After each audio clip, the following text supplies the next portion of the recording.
A righteous protection. What's happening, fam? I got a thought the other day. You know, in a lot of my videos I talk about, my personal experience. And I'm just so accustomed to people knowing me, and knowing the bigger part of my background and what I come from because, I've lived a lot of places and know a lot of people. But I forget that, with this new channel especially, that people don't know my background, where I come from. So, figured today, I'd give you a little insight. Now, I only got 10 minutes for this until they give me the privilege to upload more, which comes with more subscribers. Need y'all for that. So this might be two parts. I might try to, fit it into one. But I'm not going to talk about childhood, That was hellish. Had a bad childhood. But I'll start, say 13. So I was smoking weed, drinking, carrying on, started selling a little weed. By the time I was 15, I was in the gang. I rolled folk and started selling drugs, 17, 18, pushing crack, powder, the whole nine. Running the streets. I've been arrested more times than I can count. So when I speak about, certain things, I talk about my background, I've been there, done it. I done, slept with a lot of girls and that. I mean, everything that people thought and still think, they still think it's cool. I did that. I've been there, I done that. The gang banging, the drug dealing, getting all the women, having money, and people scared of you, and, thinking they respect you and they don't. Yeah, I've been there. And by all rights, I would have been happy dying there. I can remember times years ago, my grandfather would ask me, say, son, if you die right now, do you think you go to heaven? I'd be like, no, I know I wouldn't go to heaven. And he would say, and you all right with that? Yeah, I was fine with that. I accepted my fate. I knew that if I would have died at any given time, I was hell-bound, and that was fine with me because I accepted my life as a sinner. That's what I wanted to do. When I got in my teenage years, I wanted to be a gangbanger. I wanted to be a drug dealer, and that's what I did. It started off being necessity to get money and stuff like that, but when I got introduced to gang life, I came up around it, I had people I was close to that were in it, had been in it, that had rank in it. So, early on I knew about it and got introduced to it. When I hit 15, I was in it, loved it. I was ready to die for my squad, ready to die for my gang. But 2007, the Lord had other plans. He don't force stuff on us. We have free will. We can do what we want to. But sometimes he'll kind of bend that path. Your path is straight on. You headed straight to destruction. Sometimes he'll put a curve in there, to kind of take you off that path and detour you away from that, if you will. And he did that with me in the form of another arrest. Now, every time I ever been arrested, been to jail, got out, I always went to court. I ain't never missed court. Well, guess what happened this one time? Yeah, I missed court. So, of course, with that comes a warrant. And I had no problem with that because that was in North Carolina. I was in South Carolina, so it's like, shoot, whatever. So, of course, drive without license now. And, worst came to worst, got kicked out of my house. But I was still, I was 25 then, that was in 07. I wasn't selling drugs then, I was trying to work a job. I was still wilding out, running the street and all that, but I wasn't hustling no more. I was working a job. And I got kicked out of my house. I was like, all right, I got enough money. I can handle things. And so I was staying in a motel for for that weekend. It was like a Thursday or Friday when I got kicked out. And stayed at that motel. He came and visited me. So I'm sitting there. And I'm just like, I'm working through my mind. I'm like, man, what can I do? What am I going to do? And the whole time I'm sitting in that hotel room, I got my drinks over there, whatever.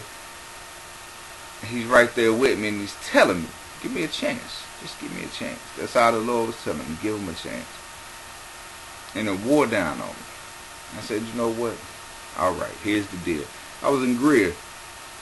I said, you get me to Kings Mountain, which is 35, 40 minutes away.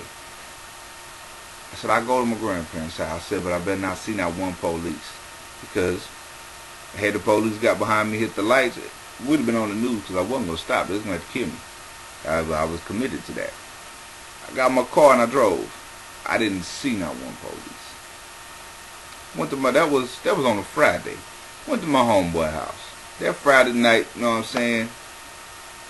Told them I was, going to my grandparents' house to talk to them. Man, we partied up, drinking, smoked, carrying on. Got up Saturday, went to my grandparents' house, sat down and talked with them. Went to bed that Saturday night, got up Sunday. They didn't go to church. They stayed home to talk to me and, trying to tell me, get a little chance as well. And that Sunday night, I went back to my old bedroom in their house and I got on my knees. Submission. Done, Lord. I'm done. You said give you a chance. And I gave him a chance. Now, that was on a Sunday. I got up that Monday morning, and I knew that I had warrants and all that, so I went and turned myself in. Now, I could have still got away because here I am standing there with the dude at the courthouse, telling my name. He's like, I don't see no warrants under your name. He said, let me try this. Gonna find out they had my name in there backwards and sideways. So I still could have got away, but I didn't. I sat in jail probably, 4 or 5 months, I think. Nothing to that. Ain't nothing new to me. Been there, done that many a times. But this time was different. I didn't have no problems. Easiest piece of time I've ever done. So I got my court date, and the judge said, well, I'm gonna give you time served. Said, but you got to pay this, and it was like $500-600, I think.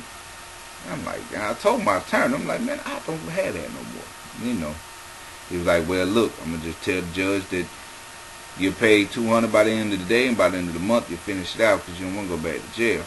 I was like, all right, cool. So we get out. My mom's calls her mother, my other grandmother, and they like, well, we'll give you $100 to, help pay the $200 a day just to, grant you that extra time.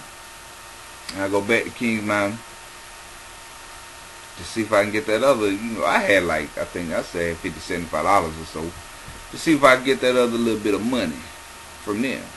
So we sitting in the living room talking, and I told her how much I owed, for the whole month. And my grandmother, she said, baby, go back there and get my purse. I'm like, cool, they finna give me, the $50, $25 to help me out today. She pulls her purse out. She said, sometime back the Lord started dealing with me. He told me just to put back some money. Now, he didn't tell me how much or for how long. And she pulled out, a little stack of money, and it was the exact amount that I needed that day.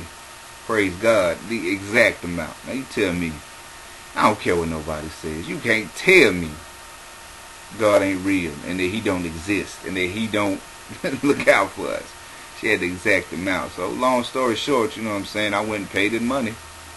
Got all that off my back. Now, past 5 years ain't been easy. It's been a struggle. But that's fine, because now I'm fighting for the good. But, next video, I'll talk a little bit more about myself and things of that nature. I just want to kind of give y'all a quick little background and what I came from. So, I've been there. All that gangster stuff, all this, been there, done that. All that rap that y'all hearing, that garbage on the radio nowadays, y'all young people, man, that ain't what you want to do, man. That's not where it's at. That's not cool. I stand firm with these dudes and just live above the influence. Word. You know what I'm saying? You don't need to try it. There's nothing good that's going to come from that. All it takes is one time for addiction. You know what I mean? Don't even take the chance, man. Don't do it. God is good. He'll take care of you. It might be slow. To you it's slow, but to him it's right on time. We got to remind ourselves of that. We on his time, not us. But yeah, man, so...